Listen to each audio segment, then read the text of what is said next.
Ibu, selamat pagi. Mari kita akan mulai ibadah kita. Mari kita satukan hati kita dalam doa. Bapa, kami bersyukur buat pagi hari ini. Kami sadar bahwa kami ada saat ini semua karena kasih dan anugerah-Mu yang Engkau berikan dalam kehidupan kami. Terima kasih buat penyertaan-Mu. Terima kasih buat anugerah-Mu. Bahkan kami berterima kasih buat setiap didikan, ajaran yang Tuhan berikan dalam kehidupan kami, yang mendatangkan setiap kebaikan dalam kehidupan kami. Sebab itu Tuhan, pagi hari ini kami datang dengan ucapan syukur kami, karena Engkau yang layak menerima setiap pujian, kehormatan. Dan kami bersyukur memiliki Tuhan Allah yang seperti Engkau. Engkau Allah Immanuel bagi kami, yang tidak pernah meninggalkan kami apapun keberadaan kami. Pagi hari ini kami menaikkan setiap ucapan syukur kami, pujian kami di hadapan-Mu. Sucikan dan kuduskan kami dan layakan kami. Kami menyerahkan ibadah pagi hari ke dalam tangan kuasa. Biar hadirat-Mu yang ada di tempat ini menguasai setiap ruangan, menguasai setiap hati kami. Terima kasih Tuhan Yesus, kami percaya hadirat-Mu, kasih-Mu, urapan-Mu ada bersama dengan kami. Dan Engkau hadir di tempat ini. Engkau yang memegang kendali atas setiap kehidupan kami. Terima kasih Bapa. Di dalam nama Tuhan Yesus kami berdoa dan mengucap syukur. Haleluya. Amin. Mari Bapak Ibu, kita membawa persembahan doa kita, ucapan syukur kita di hadapan Tuhan. Mari kita bersyukur kita memiliki Tuhan yang baik, Allah yang hebat dan Allah yang dahsyat dalam kehidupan kita. Mari kita sembah Dia. Haleluya.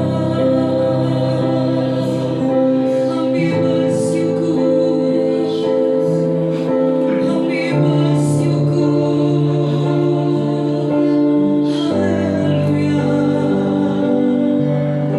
Syukur Engkau baik. Engkau baik Tuhan.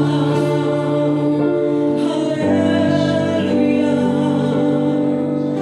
Kami naikkan syukur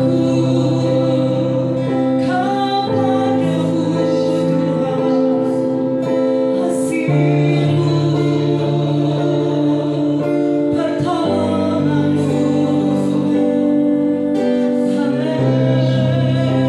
Haleluya.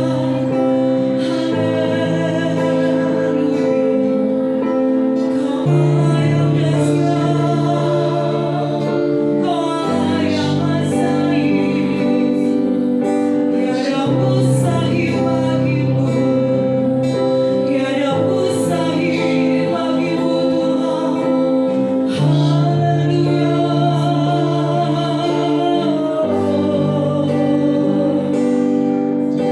Kami bangga dan kagum akan Engkau, sebab Engkau Tuhan yang hebat buat kami.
dulu sekarang sampai selamanya.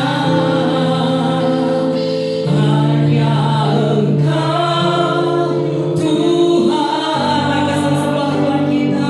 Ku sembah Engkau Yesus. Hanya Engkau.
Kami percaya, biar bumi bergoncang, tetap diajari kami iman, pengharapan kami tetap kepada Tuhan Yesus yang ajaib.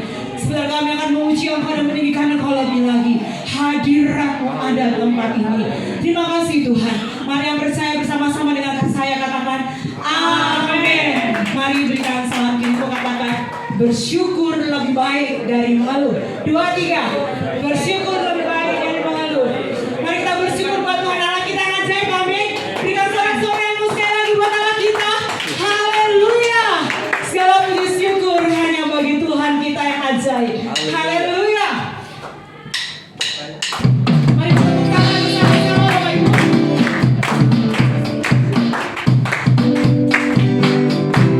Haleluya. Segala puji syukur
Kita percaya kita memiliki Bapa yang setia atas kehidupan kita.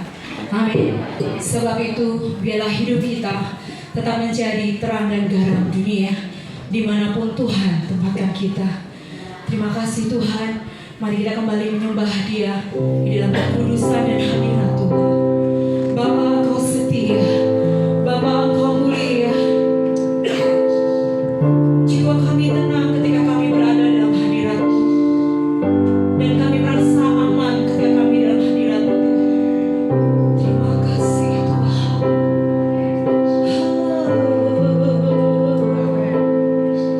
Tenanglah jiwaku, aman dalam perlindungan-Mu.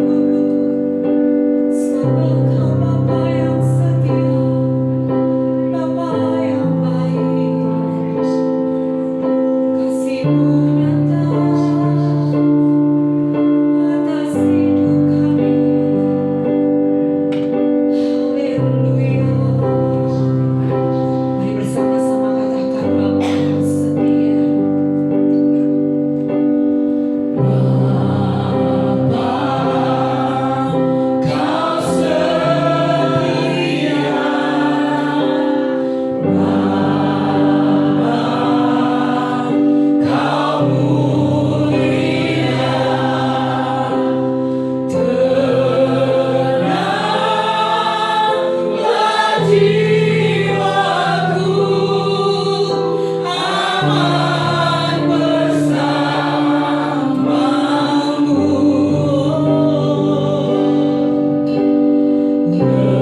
berkali-kali Engkau tidak pernah meninggalkan kami. Walau kadang kami seringkali meninggalkan Engkau, kami seringkali mengabaikan Engkau. Kadangkala kami terlalu terpesona dengan berkat yang Tuhan beri, sehingga kami lupa dengan Sang pemberi berkat itu. Biarlah pagi hari ini roh kami dibawa kembali untuk mendekat kepada-Mu ya Bapa. Kasih setiamu menarik kami, dan tidak ada yang dapat memisahkan kami dari kasih. Bersyukur kami boleh ada di bayi, bersyukur untuk kehadiran di tengah kami. Kami dikuatkan, kami dihiburkan. Kami bersyukur Tuhan sudah utus hamba-Mu Bapak Pendeta Feli untuk membagikan berkat Tuhan melalui kebenaran firman. Urapi hamba-Mu, pakai hamba-Mu untuk menyatakan isi hati Tuhan. Dan biar setiap kami menggunakan semua panca indera, perhatian kami untuk kami mendengar dan memperhatikan setiap kebenaran firman yang akan disampaikan oleh hamba. Untuk bungkus setiap kami Tuhan. Tuhan juga memberkati teman-teman kami yang sudah melayani kami dalam pujian penyembahan. Tuhan tambahkan talenta sehingga mereka boleh diberikan kemampuan untuk mengembangkan semua talenta yang sudah Tuhan beri. Ke depannya mereka lebih maksimal lagi dalam melayani Tuhan. Terima kasih Tuhan. Siapkan hati kami untuk mendengarkan firman. Berbicaralah Tuhan, karena kami siap mendengar. Di dalam nama Tuhan Yesus. Yang siap dengar firman Tuhan katakan amin. Amin. Silakan duduk Bapak Ibu sekalian. Ya, puji nama Tuhan. Pagi hari ini Tuhan utus seorang hamba Tuhan, Bapak Pendeta Feli, untuk boleh berbagi berkat firman Tuhan. Ya, saya persilakan Bapak Pendeta Feli.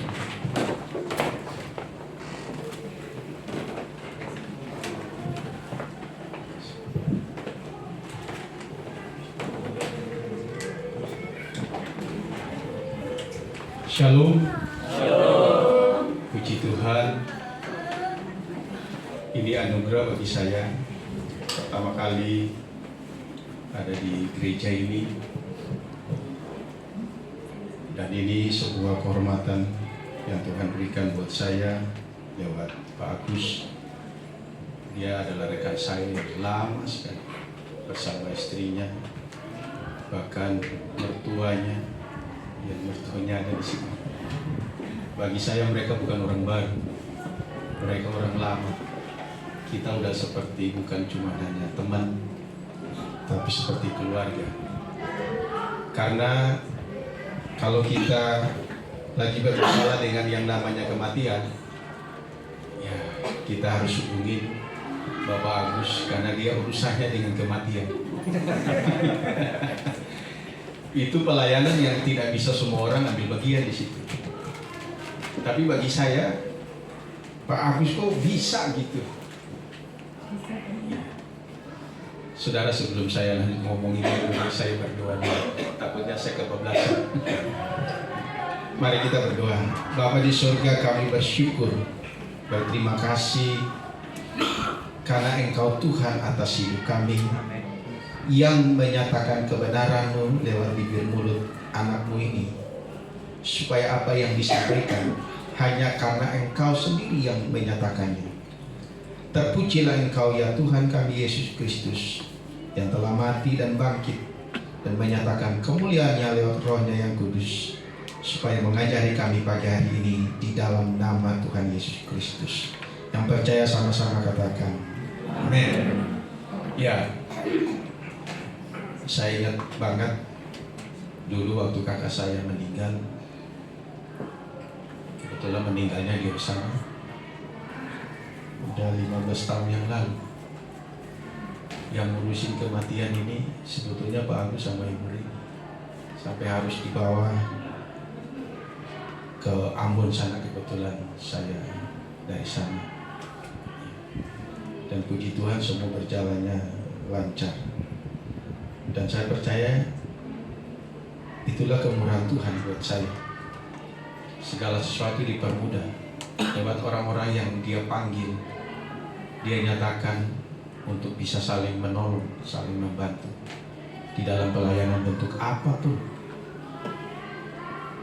Dan itulah Tuhan kami, itulah Tuhan saya. Dia tahu hal-hal yang saya tidak bisa lakukan, ada orang lain yang harus Dia utus untuk lakukan. Hal yang saya tidak bisa ambil bagian lebih dalam, Tuhan utus untuk ambil bagian. Ada orang-orang yang ambil bagian di dalam. Nah, kebetulan karena hari ini kita berbicara tentang terang dan garam dunia, maka saya tadi mewakili dengan memperkenalkan Pak Agus, Ibu Rini yang sebagai terang dan garam dalam mengurus pelayanan yang tidak bisa diambil oleh orang lain, ya urusan kematian itu. Ya, mari kita baca dulu bunyi firman Tuhan ini. Diambil dari Matius pasal 5 ayat 13 sampai dengan 16.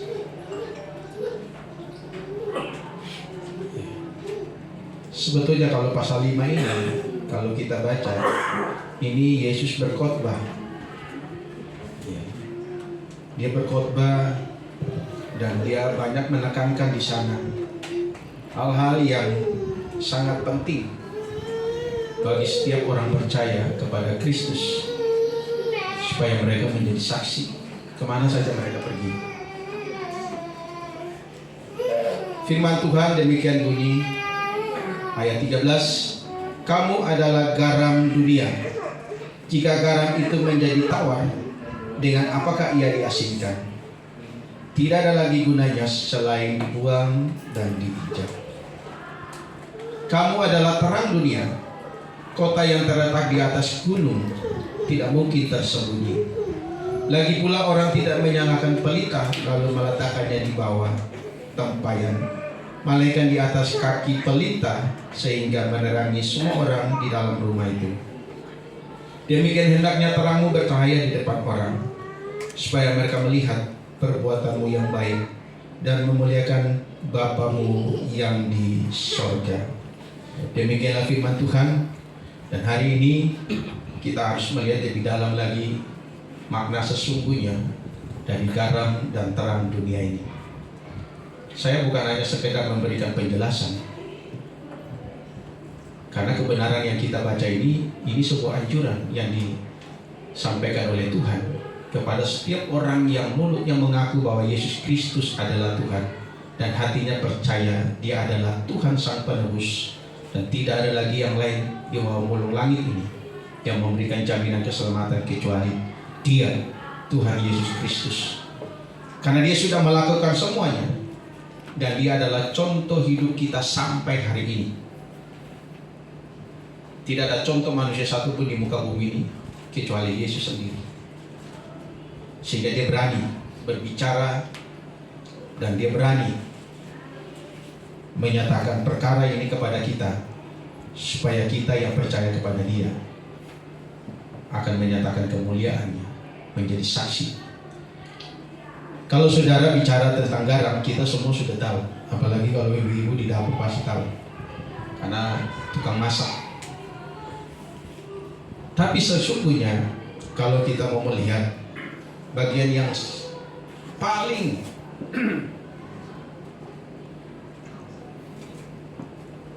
yang sifatnya adalah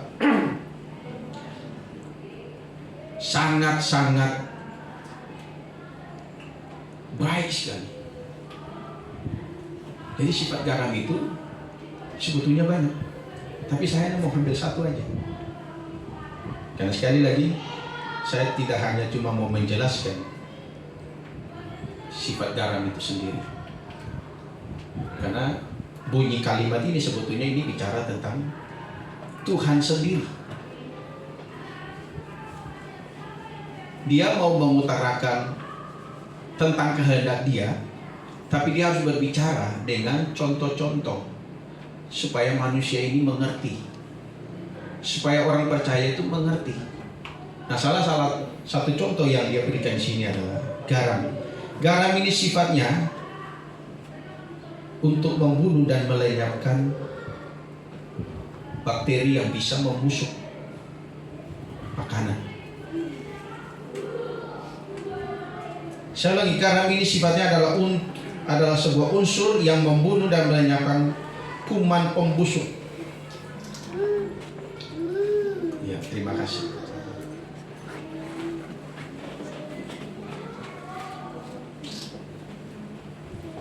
Itu garam.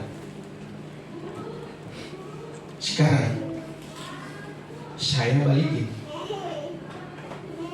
Yesus, kenapa dia harus pakai perumpamaan ini? Sebetulnya dia lagi mau berbicara tentang bagaimana keberadaan dia sebagai terang, garam yang terang. Dan perkara ini dia rindu supaya kita juga ambil bagian untuk melihat bagaimana fungsi dari garam itu dan terang itu sendiri. Kalau kita baca kisah Kristus selama dia ada di bumi di dalam keempat Injil ini, maka saya melihat begini.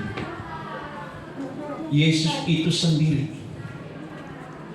dia tidak pernah melakukan kejahatan.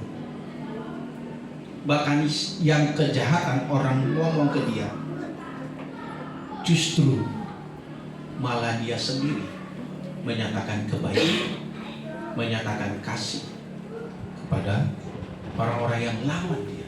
Tetapi bagi orang-orang yang tahu tentang kebenaran, lalu mereka tidak bisa melihat kebenaran di dalam pribadi Kristus ini, dia pun selalu memakai perkataan orang-orang ini untuk bukan cuma menyerang, tapi supaya memperbaiki bagaimana cara kamu melihat. Aku adalah garam dan terang ini. Aku adalah pribadi kasih ini yang mau menyatakan hidup supaya kamu bisa melihat kehidupan yang sesungguhnya yang aku akan nyatakan dan aku berikan bagimu.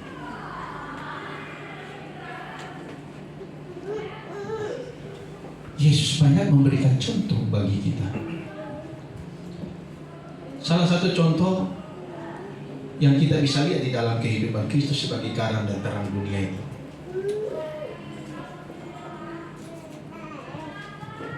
dia berkata, apa yang aku lihat Bapa lakukan, aku lakukan.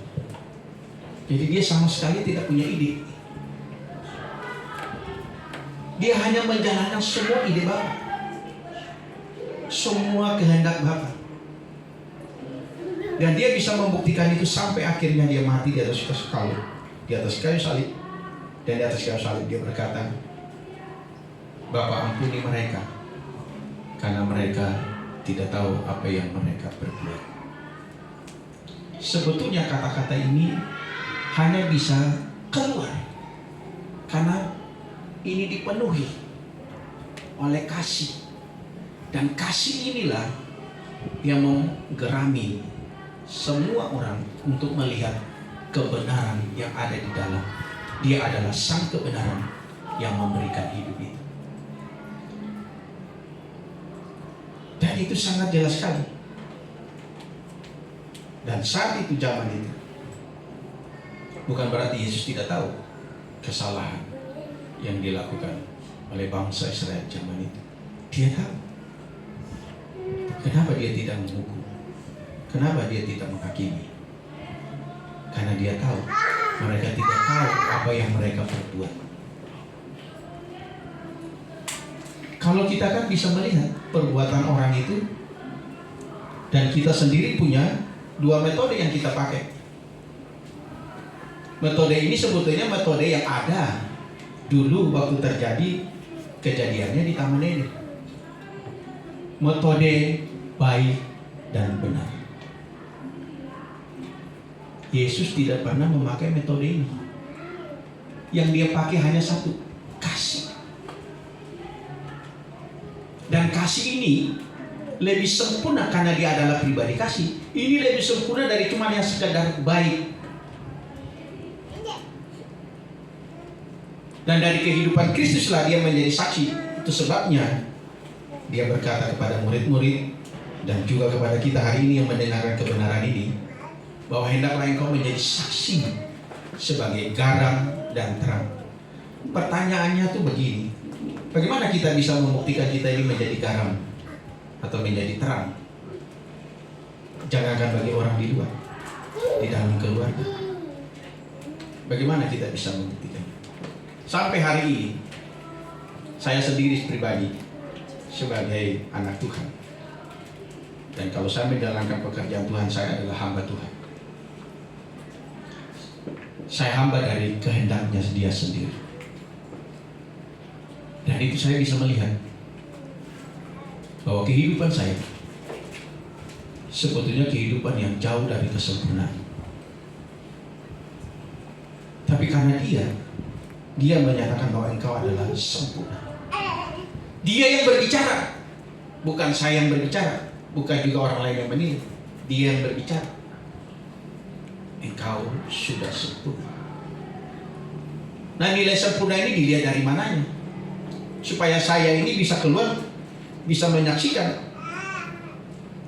bahwa Yesus yang adalah Tuhan saya harus bisa menggarami, menjadi saksi, memberikan terang, menjadi terang bagi orang lain. Memang betul, banyak orang selalu menekankannya bahwa kalau engkau mau menjadi garam dan terang dunia, engkau harus bisa punya karakter yang baik. Kalau engkau tidak punya karakter yang baik, tidak mungkin engkau bisa menjadi garam dan terang dunia.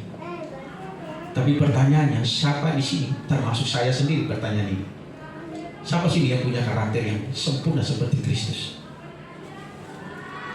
Tidak ada. Tapi kok kenapa dia berkata engkau sempurna? Kenapa kita nggak bisa memakai kalimat ini kepada orang lain bahwa engkau juga adalah sempurna? Karena sekali lagi kita itu selalu menggunakan dua metode tadi, baik dan jahat.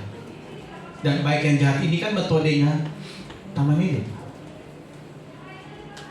bukan metode Taman Getsemani, mati dan menjadi saksi.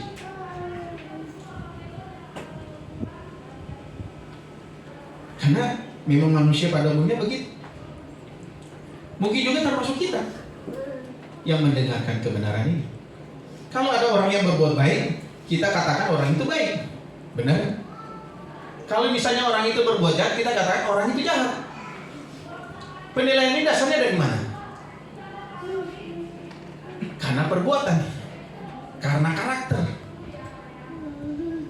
Itu yang kita lihat. Dari yang kita lihat, itu yang kita memberikan poin.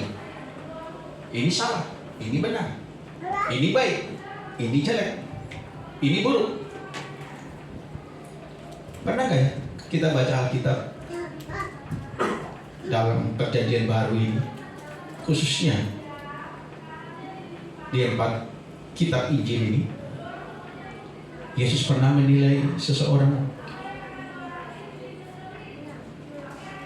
Dia hanya menilai engkau pembuat kejahatan. Kenapa? Karena tidak. Ini beda, statement Tuhan dengan statement kita ini pasti beda. Dia berkata itu kepada siapa? Kepada orang-orang yang lawan dia, tidak percaya kepada dia, lawan dia. Karena dia adalah sang kebenaran. Dia berani berkata engkau pembuat kejahatan. Hanya kepada orang-orang yang tidak berani percaya dan hanya melawan kebenaran. Sekarang bagaimana dengan orang yang ada di dalam kebenaran? Bisa nggak kita menilai engkau membuat kejahatan? Bagi orang-orang yang percaya, bisa nggak kita menilai sesama orang percaya engkau membuat kejahatan? Ya kalau orang di luar saya nggak tahu.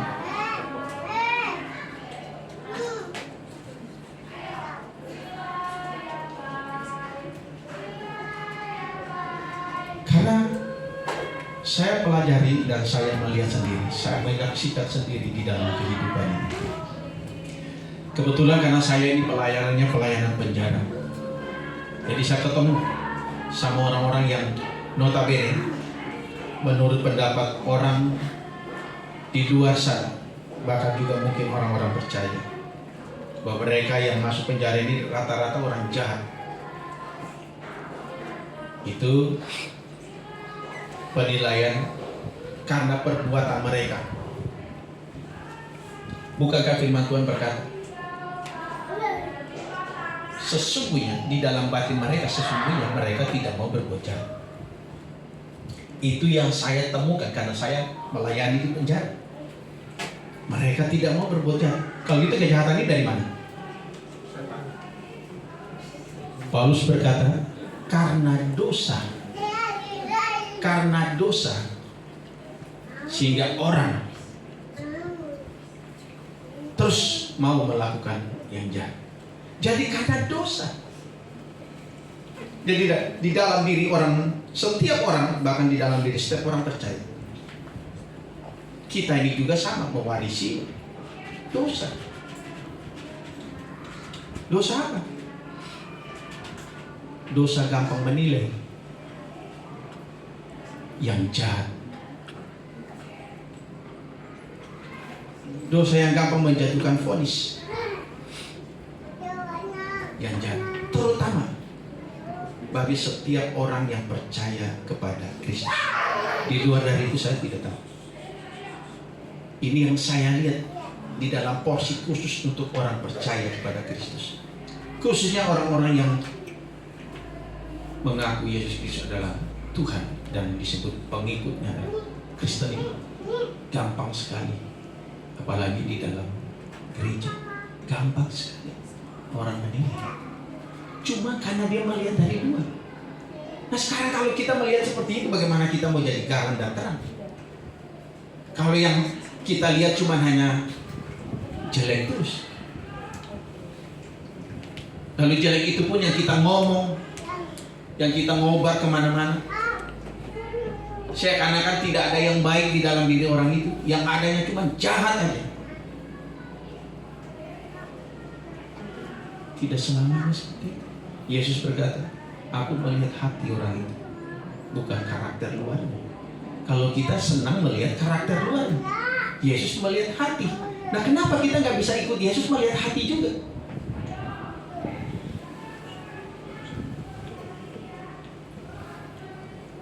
Kalau kita berani melihat seperti Yesus melihat, saya percaya setiap orang yang kita ketemu, kita nggak jatuhkan vonis sembarangan.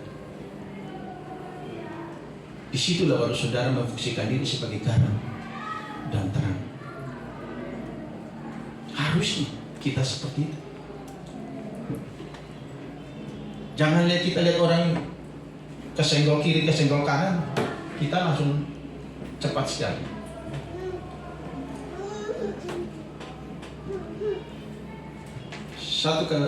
Sekali waktu saya ada dalam pelayanan penjara. Lalu ada seorang bapak, dia pengusaha sebenarnya.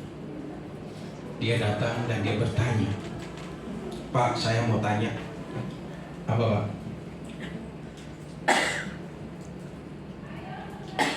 Dia bergaul dengan temannya tuh 15 tahun. Teman akrab banget. Akrab sekali. Sekali waktu, karena COVID kemarin, dia mengalami bangkrut. Nah karena bangkrut, temannya ini berhasil. Dia minta tolong. Lalu ditolonglah sama teman ini. Nah dalam perjalanan waktu, teman ini kebetulan mungkin di banknya udah mulai berkurang. Lalu dia ngomong sama teman ini 15 tahun mereka bergaul akrab. Boleh nggak utang yang kamu pinjam itu balikin karena aku butuh. Temannya ini berkata, yang bertanya ini kepada saya belum punya uang. Tunggu nanti kalau saya punya uang, saya akan balikin utang saya sama kamu. Ya udah, ditunggu. Berapa hari? Ya mungkin 1 minggu. Tunggu 1 minggu. Usahanya tetap gak bisa mendongkrak membayar utangnya temannya. Temannya datang, mana janjimu? Waduh, bisa nggak tambah lagi waktu? Nggak bisa, kamu kan sendiri ngomong 1 minggu. Ini udah 1 minggu. Udah, balikin aja. Maaf, saya belum punya duit. Ini orang yang bersangkutan bercerita. Lalu temannya ngomong begini, ya udah kamu jual aja itu rumah atau mobil kamu, biar ganti.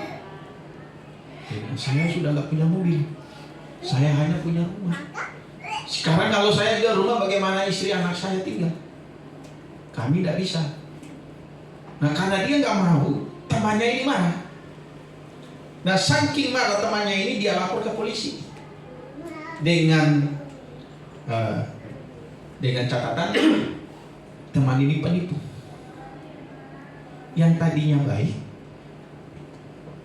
dasar memberinya karena melihat temannya ini kurang, kan memberinya mau nolong. Tapi setelah dia minta, ya memang itu haknya dia. Dia minta, temannya ini belum bisa memenuhi. Akhirnya dia lapor ke polisi, dia ngomong bahwa temannya ini menipu. Sekian puluh juta. Menipu. Nah, karena menipu, polisi tahan. Polisi interogasi, polisi tanya, coba cerita kronologinya gimana? Dicerita. Polisi bilang, wah ini bukan menipu. Ini kan cuma hanya antar kalian sebagai teman. Ya wajar kalau kalian punya perjanjian dan akhirnya harus memenuhi semua aturan yang kalian sendiri buat. Ya dia mau, aku mau, tapi kan belum ada. Ya sudah. Kira-kira jangan keluarnya seperti apa? Ya tunggulah sampai aku punya duit. Berapa lama? Mungkin sebulan. Temannya nggak mau, nggak bisa. Karena polisinya juga merasa ini bisa diselesaikan secara kekeluargaan, tapi temannya nggak mau. Dia naiklah karena dia punya kenalan ada di pengadilan. Dia ngomong ke temannya di pengadilan. Lalu temannya di pengadilan buat memo, suruh polisi tahan. Karena kronologinya dia cerita bahwa memang betul dia penipu. Karena dari polisi udah ngomong ini bukan penipu, cuma dia gak puas, dia ngomong ke temannya di pengadilan. Singkat cerita masuk penjara. Nah, waktu masuk dalam penjara, dia bertanya begini seperti saya cerita. Lalu saya tanya sama dia, Pak, Bapak masih tetap bersyukur bahwa kalau Bapak di dalam ini semua adalah kehendak Tuhan, bukan karena kejahatan yang Bapak punya. Ini karena kehendak Tuhan. Gimana ya Pak? Saya rasanya belum bisa yang seperti itu. Ya udah begini aja. Bapak nanti kan kalau di penjara kan tidak ada yang ganggu. Kalau di kamar itu kan tidak ada yang diganggu. Bapak bisa sendiri. Bapak punya waktu, ngomonglah sama Tuhan. Tuhan, benar nggak omongan orang itu bahwa saya ini jahat? Kamu minta Tuhan sendiri yang jawab, jangan orang itu yang jawab. Minta. Lalu apa ya Tuhan ngomong sama dia? Enggak, kamu saya bawa ke sini supaya kamu lebih mengerti dan mengenal aku. Supaya nanti kamu keluar, kamu paling tidak menjadi saksi bagi anak dan istri. Hidup itu harus seperti apa? Dia tenang luar biasa. Lalu saya katakan sama dia, kadang-kadang kita tidak bisa mengerti rahasia Tuhan dalam hidup kita ini kalau kita tidak bisa punya komunikasi senang dengan Tuhan. Sekarang kalau kita tidak punya komunikasi, bagaimana kita bisa berbicara tentang Tuhan dan menjadi garam dan terang? Nah, waktu dia mendengar seperti itu, hati dia ini rasanya seperti kayak sesuatu yang lepas, dan dia merasa bahwa Tuhan itu nyata, Tuhan itu hidup, dan Tuhan itu ada. Dan aku bisa rasa, aku bisa mengerti apa yang dia omongkan ke saya dengan orang lain yang menilai ke saya. Itu ternyata beda sekali. Akhirnya dia ngomong ke temannya yang lain. Dia berkata bahwa sebetulnya kita ini semua salah menilai, termasuk teman dia sendiri. Dia merasa temannya dia itu jahat karena yang memenjarain dia. Dan dia berkata apa? Sebetulnya saya harus berterima kasih sama teman saya itu. Gara-gara dia, saya ada di dalam dan saya bisa jumpa Tuhan di dalam. Jadi bisa lihat, kalau bahasa orang percaya itu, Tuhan merubah yang jahat jadi baik. Baru dia itu bisa menyadari bahwa ternyata aku bisa bersaksi karena memang Tuhan itu harus mengerjakan sesuatu di dalam diri saya supaya aku bisa menyatakan kemuliaannya kepada orang yang belum bisa melihat bahwa Tuhan pun bisa mengerjakan kehendaknya di dalam situasi yang dinilai tidak baik. Dan akhirnya orang ini, saya merasakan bahwa ya dia sudah menjadi saksi, menjadi terang, dia menjadi garam bagi orang yang menilai salah. Dia bisa menggarami mereka lewat apa? Tidak memberikan vonis juga yang salah. Nah, bagaimana dengan kita dalam kehidupan kita bergereja sebagai jemaat? Ya, kita seringkali bersaksi berbicara tentang Tuhan. Saya saja nih, saya pribadi. Anak saya yang paling kecil, dia ngomong begini. Sekali waktu karena di sekolah, lalu temannya ngomong, kenapa papa enggak sekali-sekali gitu. Maksudnya di sekolah itu sampai ke seri kayak gini. Anakku ngomong, jangan bapak pulang. Lalu saya tanya sama anakku, memang kenapa? Nanti kalau papi itu ngomongnya terlalu panjang, bosan nanti teman-temanku. Malah aku nanti yang itu. Saya bilang ya sudah, nggak apa-apa, papi nggak perlu ngomong. Yang penting kamu. Dan anakku yang ini sekali waktu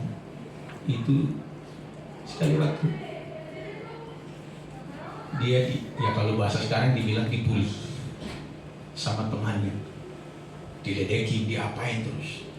Karena dia mungkin badannya agak gede, agak gemuk sedikit, diledekin, diapain. Anak ini nggak marah, dia santai aja. Lama-lama yang ledekin ini jadi emosi, karena ini nggak bereaksi apa-apa. Dia nggak menilai, dia juga nggak ngomong, nggak apa. Yang ledekin lama-lama jadi marah. Lalu datang dia tanya, kamu kenapa sih nggak marah? Anak tuh ngomong apa? Tapi kalau aku marah, kamu yang lari mau tambahin, apalagi kamu masih kecil kan? Dibandingkan sama anakku dia lebih tinggi, dia kecil. Kalau saya marah, kamu pasti kabur nanti. Oh iya ya. Tahu nggak dari situ? Anak yang ledekin ini anak jadi teman akrab banget. Jadi teman akrab banget. Saya bilang, Cak, hebat sekali kamu ya. Kenapa? Karena benar-benar kamu itu gak mau balas gitu. Tapi percaya, itulah Tuhan yang menyatakan dirinya lewat diri kamu. Harusnya kan udah emosi. Enggak. Itu anak saya waktu masih kecil, sekarang dia udah SMA. Sama, anak saya juga yang paling gede, dia sekarang udah kuliah, udah mau selesai. Ini satu angkatan. Di Yosua di bawah dia, ini di atas. dia di atas. Sekali waktu dia dibully, sama di sekolah. Saya lupa ngomongin apa gitu. Terus sekali waktu dia gak balas, tapi dia pulang dia ngobrol sama mamanya, dia ngobrol juga sama saya. Aku tuh dihina, lu kamu gimana reaksinya? Sebetulnya aku pingin marah. Kalau yang satu ini bereaksi cepat sekali, cuman yang itu tenang. Yang paling kecil lebih tenang, kalau yang ini agak sedikit kayak hampir sama dengan bapaknya. Cuman ya jujur aja saya kasih tahu, saya ini pribadi berkali-kali kalau nyetir mobil, ini istri saya ini tahu. Dan berapa kali saya itu ngamuk terus. Saya sekali waktu lagi pelayanan di Bandung, itu mobil saya ditimpukin pakai apa gitu, bunyi kacanya mobilnya gede sekali.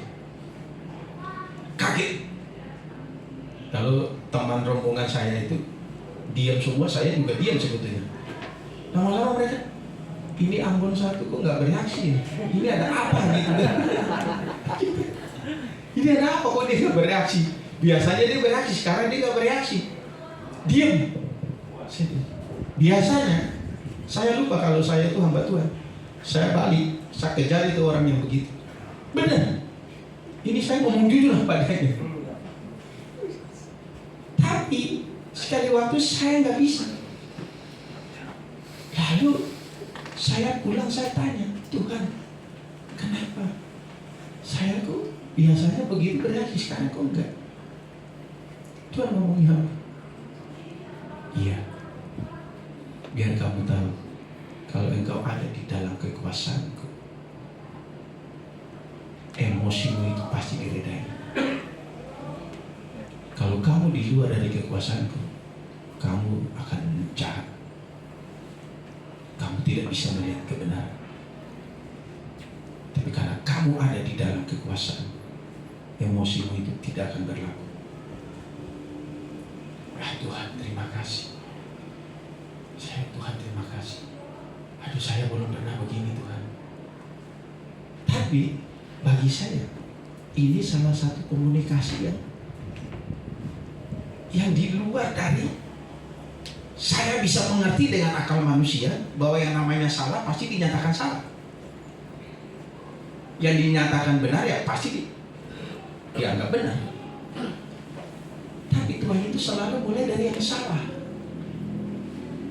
supaya kita belajar melihat bahwa benar.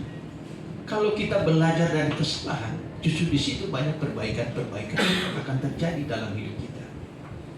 Sehingga kita ini tidak mudah untuk menilai orang sembarangan, terutama bagi sesama kita orang percaya. Nah, itulah yang membuat saya kalau di dalam pelayanan di penjara, saya tidak menganggap orang semua di penjara itu jahat. Tidak. Tapi justru di dalam sana mereka bertemu sama Yesus. Dan itu saya ketemu banyak sekali yang ngomong seperti itu. Mereka justru malah ketemu dengan Tuhan di dalam. Banyak sekali. Dan Tuhan rubah mereka luar biasa ada di dalam itu. Saya punya kesaksian banyak sekali. Saya udah 13 tahun perjalanan pelayanan penjara. Saya lihat perubahan luar biasa. Saya lihat Tuhan, ternyata dari semuanya itu sebetulnya bukan Tuhan mau mengajari mereka, tapi Tuhan justru mengajari saya untuk memiliki cara pandang yang berbeda. Tidak lagi cara pandang yang seperti di Taman Eden itu, tapi cara pandang penuh kasih. Itu beda sekali. Kalau cara pandang dengan kasih, saudara akan melihat seperti Yesus melihat,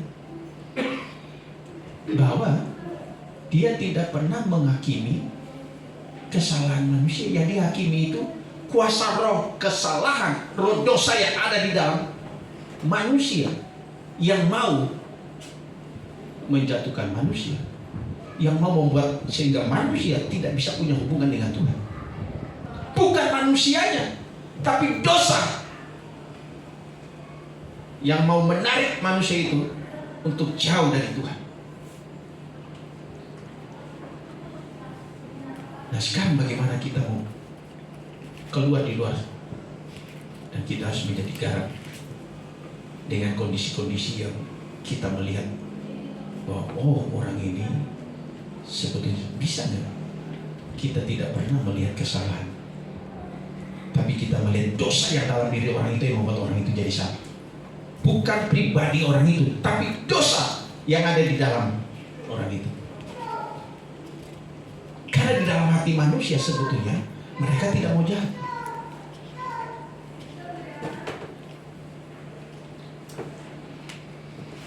Nah saya melihat bahwa memang betul, kalau kita mau jadi garam dan terang dunia ini, Tuhan harus mengajari kita dulu, supaya kita ini bisa melihat terang benderang tentang bagaimana kita menjadi saksi yang benar, garam yang benar, menjadi terang yang benar-benar, terang yang benar. Nah saya lanjut tadi kesaksian anak saya itu yang cewek. Dia pulang lalu dia ngomong, bagaimana? Gak usah, santai aja, nanti Tuhan yang bela kamu. Benar, 3 hari kemudian mereka lakukan retret. Pertama kali mereka lakukan, mereka sampai dan semua anak murid disuruh berkumpul di lapangan. Pertama kali yang guru tanya, siapa yang hari ini sudah seminggu kemarin yang membuli temannya?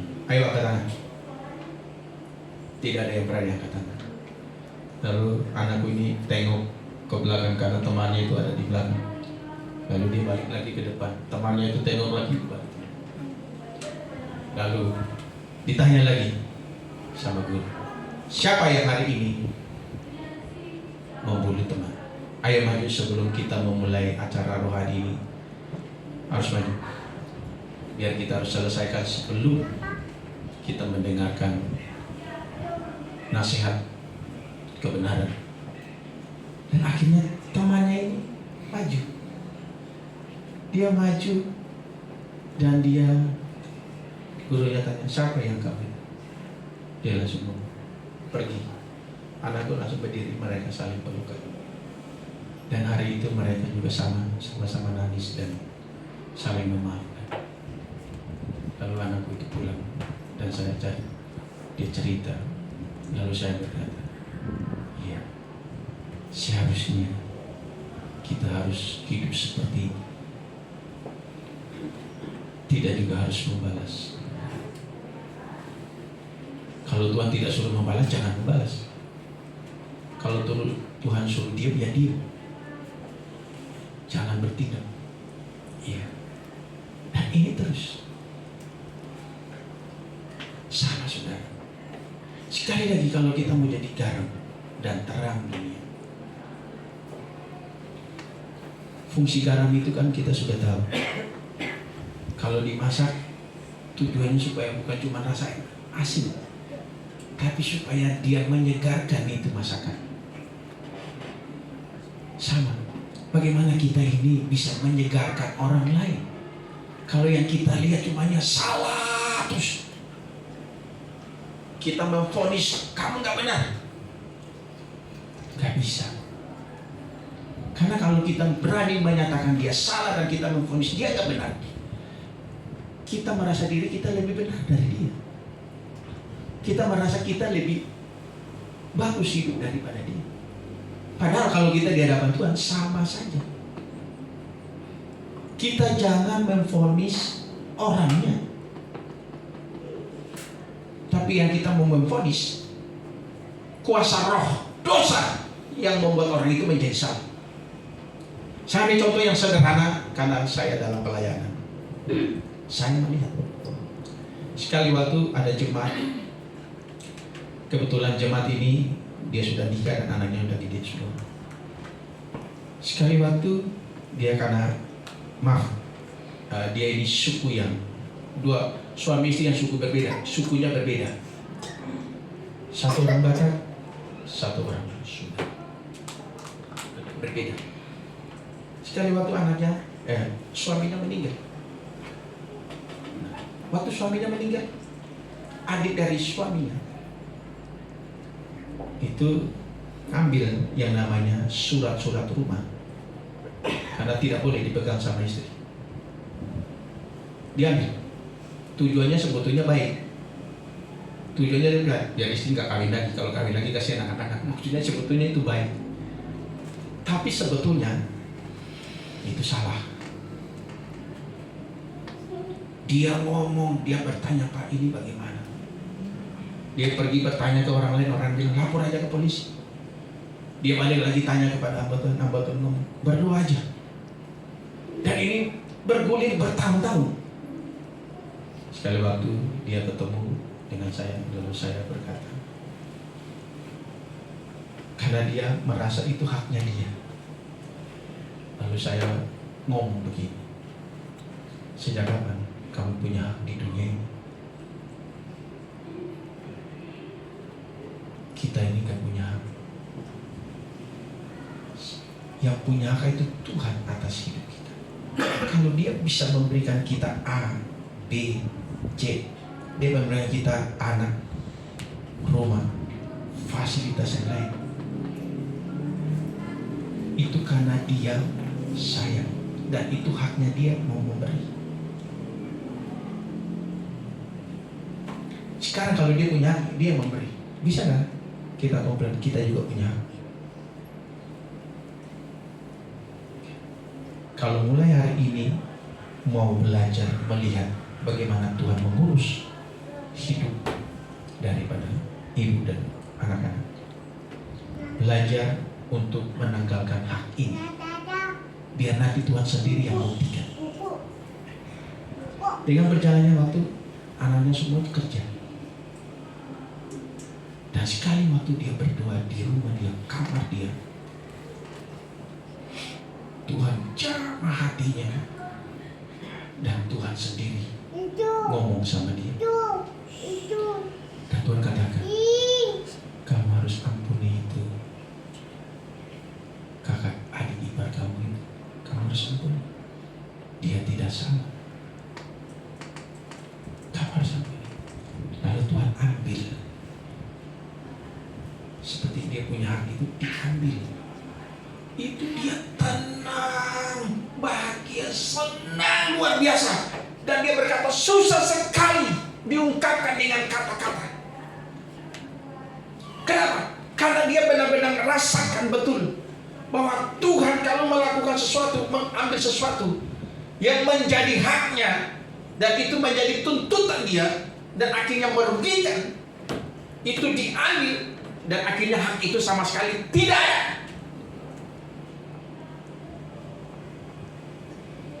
Dan yang luar biasa, Tuhan itu pulihkan. Itu perkumpulan puluhan tahun. Tuhan pulihkan dia dari hal-hal yang seperti ini. Dia akhirnya sama iparnya, dia mengasihi. Dulu gak bisa mengasihi karena haknya diambil.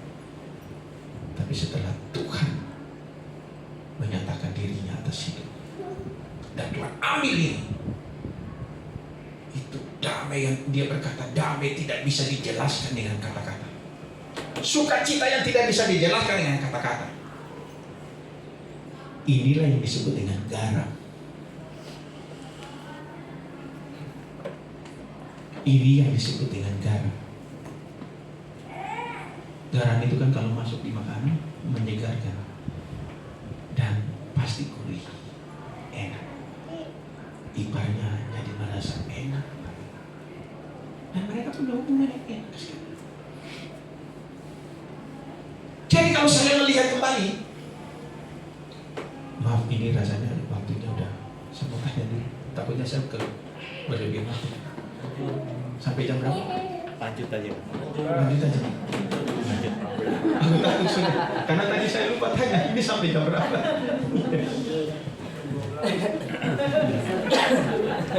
Ya.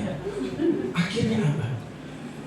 Ini ibu ini benar-benar yang disebut menjadi garam, yaitu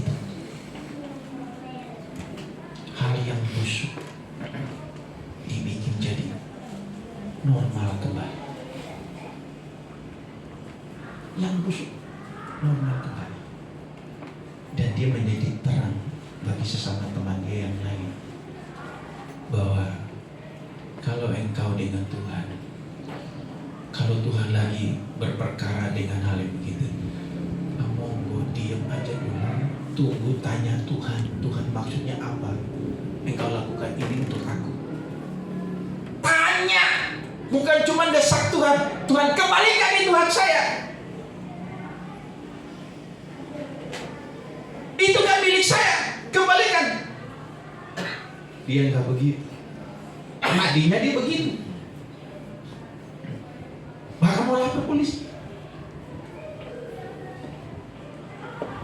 Tanya, dan tanya Tuhan, kenapa Tuhan lakukan ini? Dan benar Tuhan jawab. Dan waktu Tuhan jawab, itu berbeda dari tuntutan maunya dia sendiri. Jauh sekali. Dan itu terjadi. Itu terjadi. Sama. Sekali waktu ada seorang hamba Tuhan,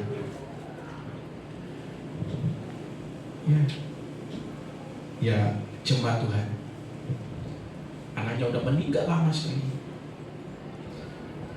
dan ibunya ini sakit hati banget sama Tuhan karena anaknya diambil lama banget. Sekali waktu dia kena sakit, dan waktu dia kena sakit, banyak orang yang kunjung, dan mereka berdoa. Dan benar, semua itu Tuhan buktikan kasih kepada orang ini, termasuk orang-orang yang datang berdoa untuk dia. Dan sekali waktu ada seorang teman berkata, Pak, boleh nggak kita pergi kunjungan? Saya bilang, aduh, kayaknya kalau ke rumah sakit saya malas banget begitu. Tapi teman satu ini, sekali-sekali lah Pak. Udah, akhirnya sebetulnya saya datang juga dengan berat hati sebenarnya. Ya udah, saya datang. Waktu kita datang, sampai di sana, ini udah kelihatan saya udah enak, udah sehat, sudah. Saya bilang, wah udah sehat, udah enak.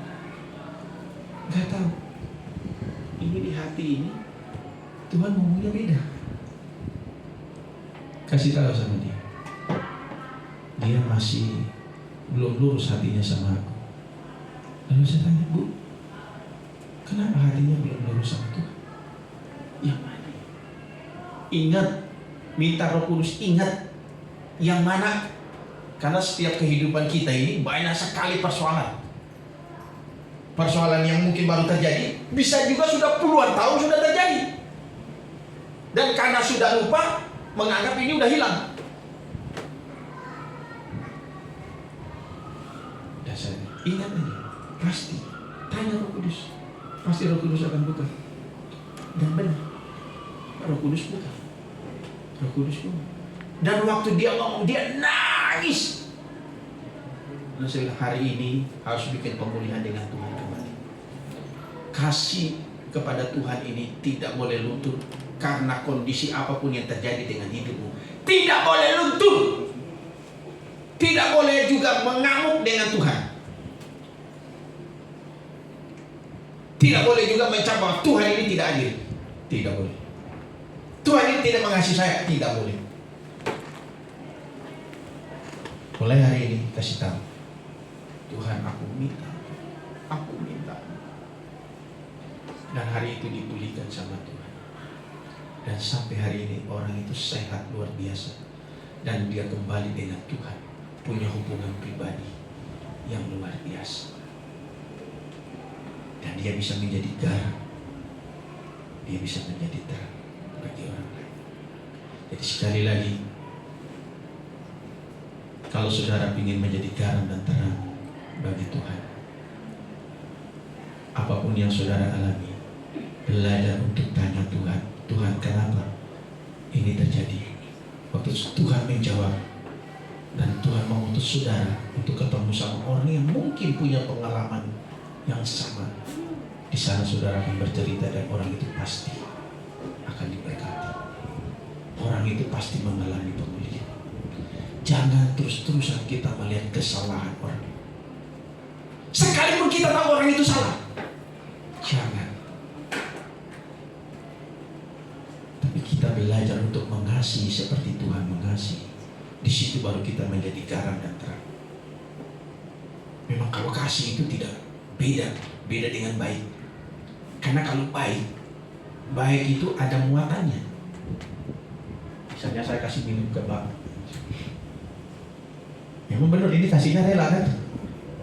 Tapi nanti kalau sekali waktu saya alami sesuatu begitu, saya minta tolong, lalu ini nggak ada sama sekali reaksi apa-apa, tolong juga enggak. Yang keluar dari mulut saya, orang itu nggak tahu diri, udah ditolong, sekarang kita giliran minta tolong juga nggak bisa. Ini namanya baik, punya muatan. Tapi kalau kasih, sekali dikasih, stop. Tidak menuntut macam-macam. Sekalipun dia tidak memberi, stop. Tidak menuntut macam-macam. Itu kasih. Dan kasih biasanya itu rugi. Kasih biasanya rugi. Jangan menuntut untung, rugi.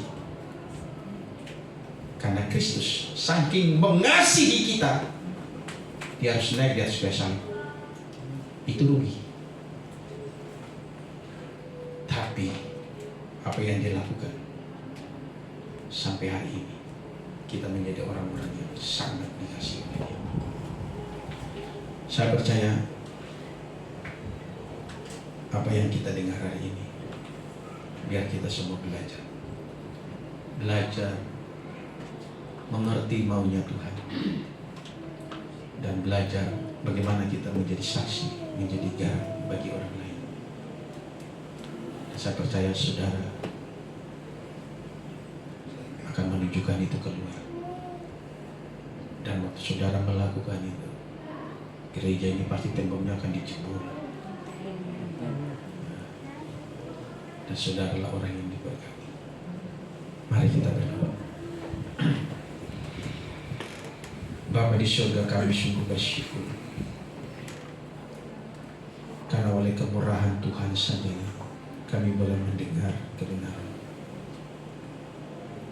Dan hanya Roh Kudus yang bisa menolong kami sehingga kami keluar dari tempat ini.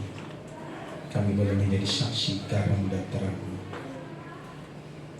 Bapa, Engkaulah yang mengurapi dan memberkati anak-anak-Mu. Engkau yang memberikan kekuatan, kesehatan bagi semua mereka. Engkau juga menyatakan kemuliaan-Mu atas mereka dalam pekerjaan dan pelayanan mereka. Apapun yang mereka kerjakan, baik itu di kantor, di pabrik, di pelayanan, semuanya yang mereka lakukan menjadi garam, menyatakan kemuliaan Tuhan, menjadi garam dan terang di sana. Terima kasih Tuhan, kami bersyukur dan kami percaya. Biarlah nama Tuhan dipermuliakan di dalam nama Tuhan Yesus Kristus. Haleluya. Yang percaya katakan amin.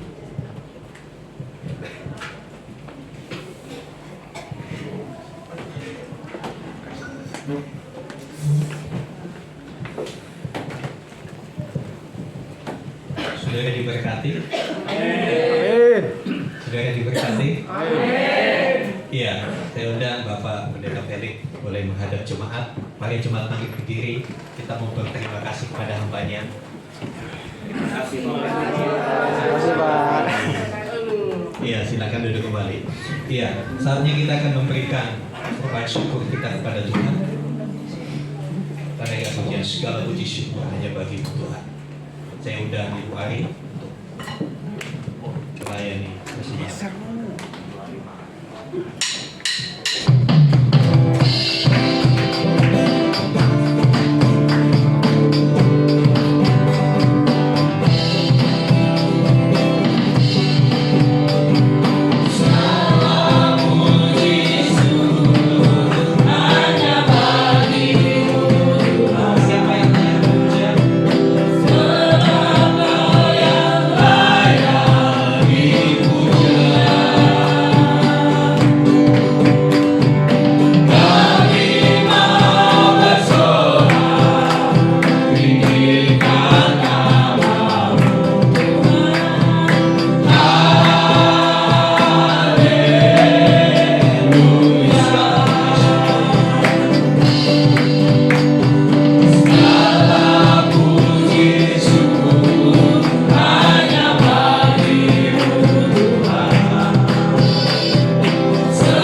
Bapa, terima kasih Yesus.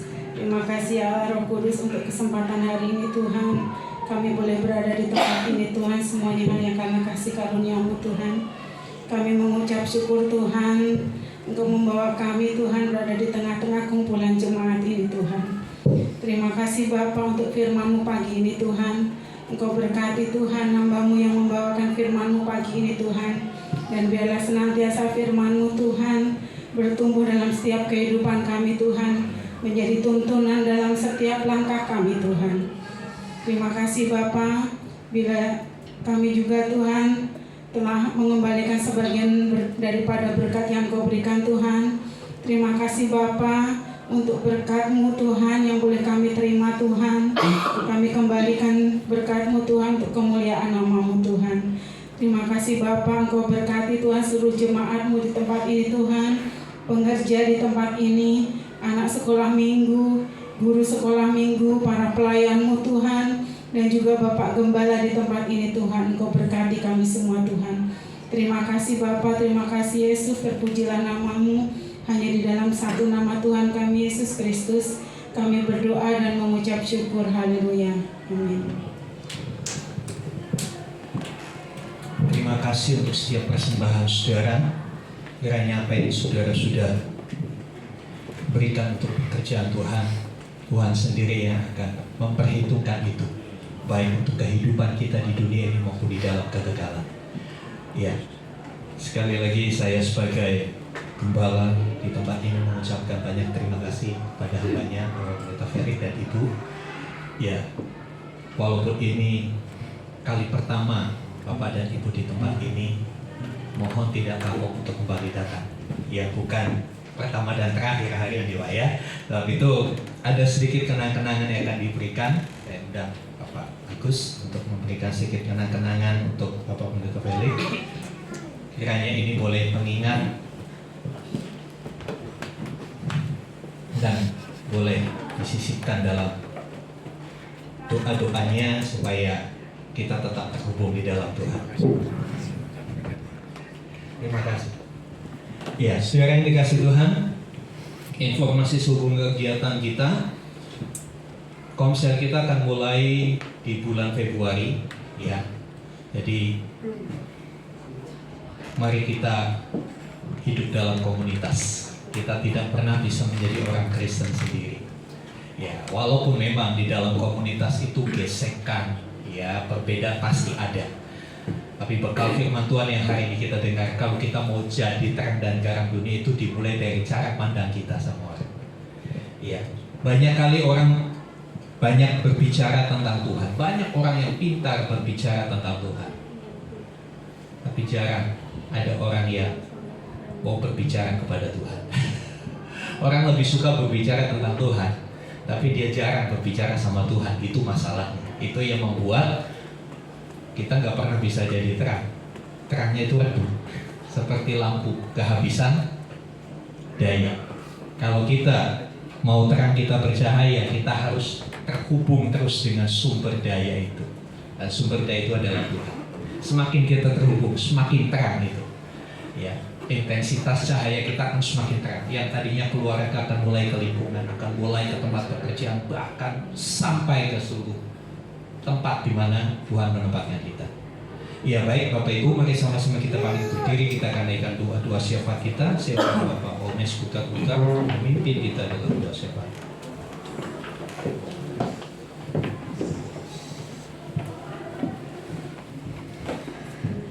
Mari kita bersatu di dalam doa.